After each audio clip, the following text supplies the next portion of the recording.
We might not look at it from that angle because this was an inhuman actions against the people of Africa, and as at that time, it was considered as something that is a viable means of expansion of the British government or empire as at that time, which was as a result of, which comes as a result of, the British government trying to, get people across or the rediscover or discover people to as slaves to their own benefit, But if Keir Starmer is coming out to say that the British government is not going to apologize for slavery, and for the action they took during that era, it means that there are certain things that is and we need to understand at this point. And what do we need to understand at this point is that there's no amount of apology, that is going to reverse, considering the situation we find ourselves in Africa now. That the people outside are even more, the blacks outside are even more better endowed than the people who are in this part of the Africa. What it means that, forget the past and let us start building, from where we find ourselves, because there's no how the apology is going to have any effect. So what is they're trying to say is that, it's a challenge to the African the countries to sit back and begin to think inward on how to, renovate their competence, how they are going to renovate and regenerate themselves, rediscover themselves, and be able to position themselves as a global continent, as a global force, as a continent that has what it takes to stand the test of time. I don't think there's going to be any kind of slavery in that regard, but it can come in terms of sale of expertise. That one, I think nobody's going to be subjected to that kind of slavery that took place during that era. So the message I'm taking from the position of the British Prime Minister on why they will not apologize for their decision or for their role they played during the slave trade, as Commonwealth nation, means that it is time for Africans to look inwards and begin to discover themselves.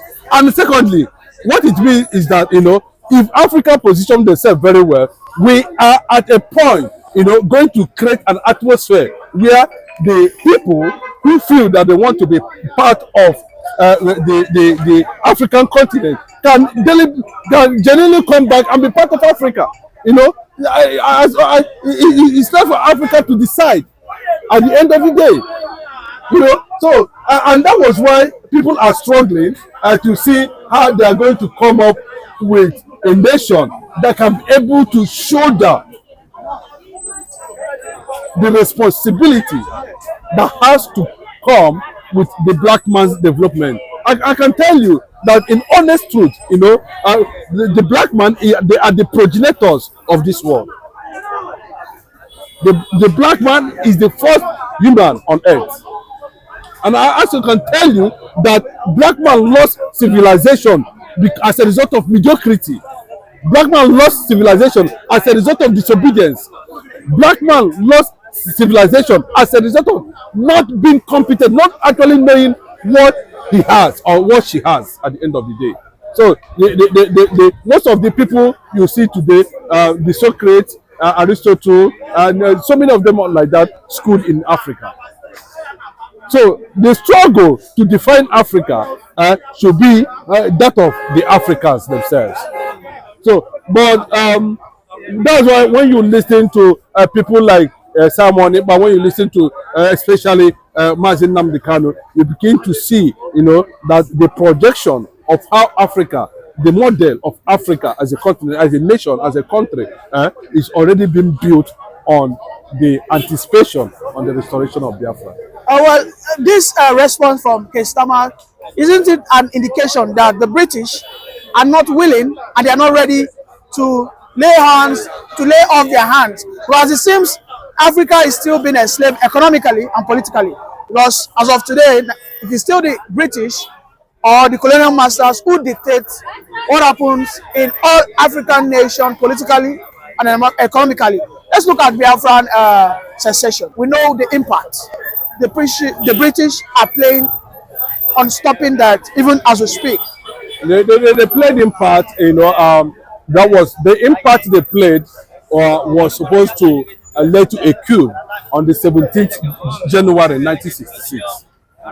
But unfortunately, Nzongo countered that impact on 15th January 1966. So what it means that there were two coups that were supposed to happen in January. One on the 17th, one on the 15th. One on the 17th would have endorsed completely the ideology of pure northernization of the whole region, and which the British wanted to use it to punish those who resisted them, constructively during colonial aggression in the eastern region. They didn't find it very difficult to, take over the north. The West, the Yorubas, actually invited them, maybe based on evidence that these people are actually better than us. But the East, the Igbos, resisted. So you can see that reservation, they took it to the level of when there was amalgamation, they passed some certain information to the north based on advice.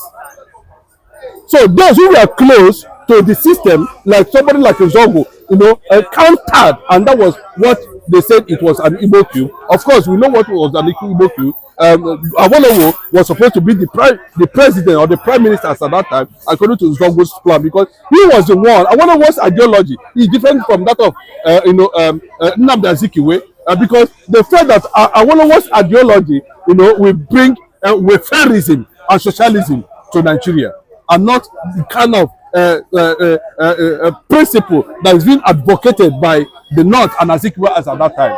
So that was the perception in clear truth. No, so that thing has always been transferred to the North, and the British system has always maintained that position.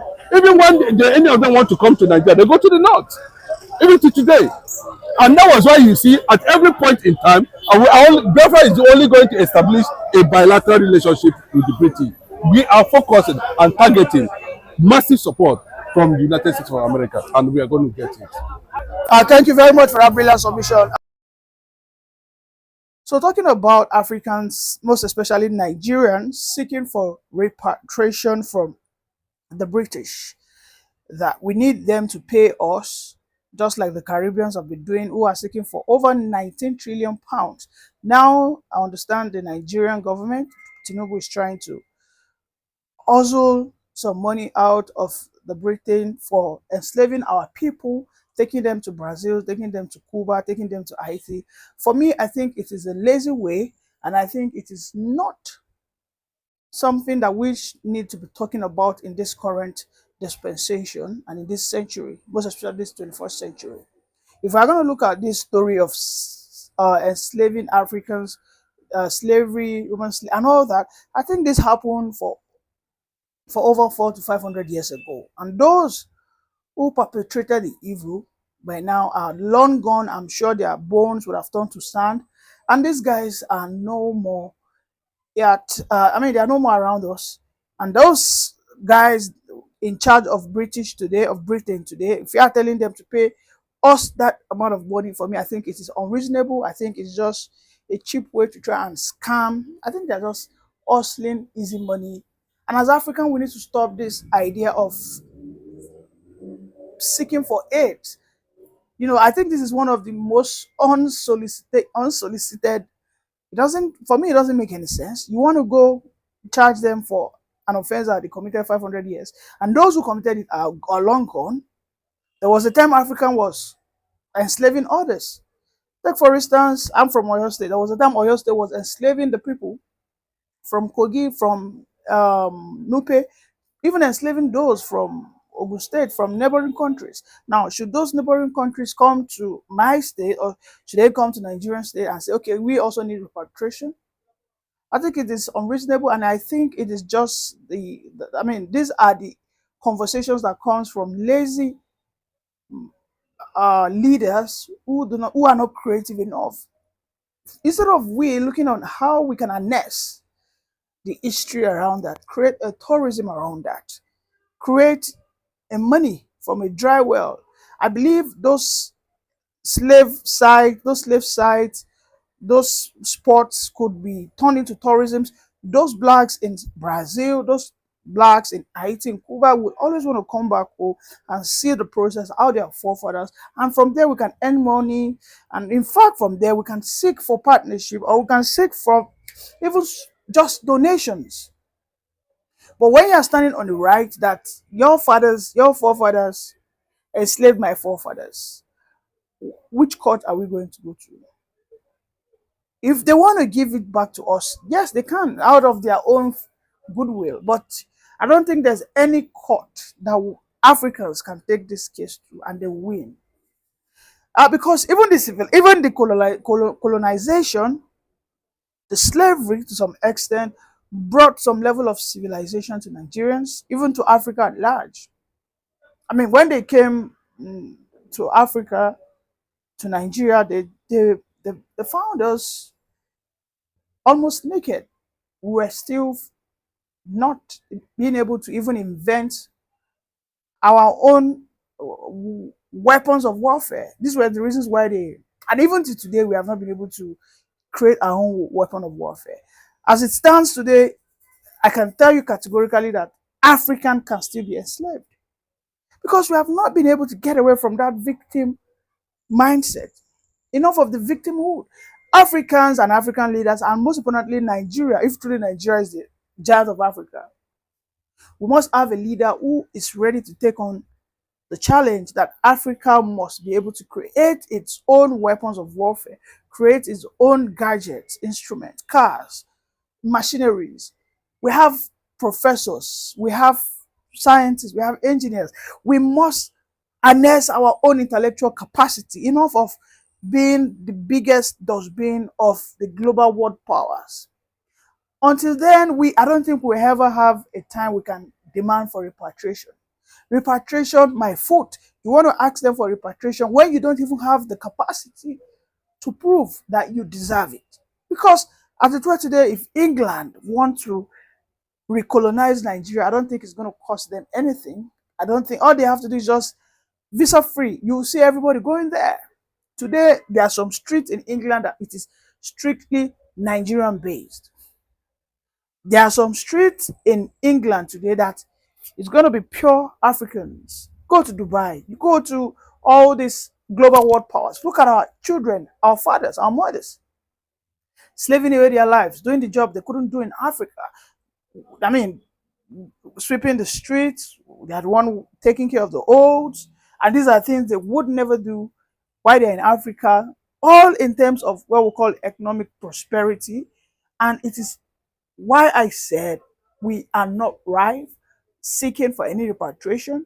We have not gotten there because if we try to step on toes, these global powers could, I mean, they could just reconsider recolonizing us. And I repeat, there's absolutely nothing. I am recording to you. I'm taking this recording using a gadget that wasn't produced by my fellow Africans. No, I don't think my fellow Africans, I don't think there's any of the African country that has the capacity to build a phone from scratch up.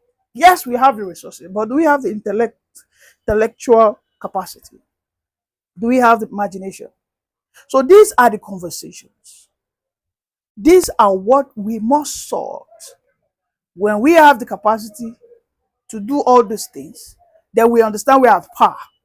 Then we understand that yes, to some extent, if the white, the British, insist that they are not going to give aids, because there are so many African countries that still depend on the British, the United Nations, the American aids, financial aids, that they give to Africa. until we get to that point that when we don't get this for a period of time, we are going to be able to feed ourselves, to clothe ourselves, to drive ourselves around, to even speak on our phone, to have our own internet access, all these things. I think this conversation around repatriation should be a forgotten story. Yeah, thank you for joining us. Bye for now.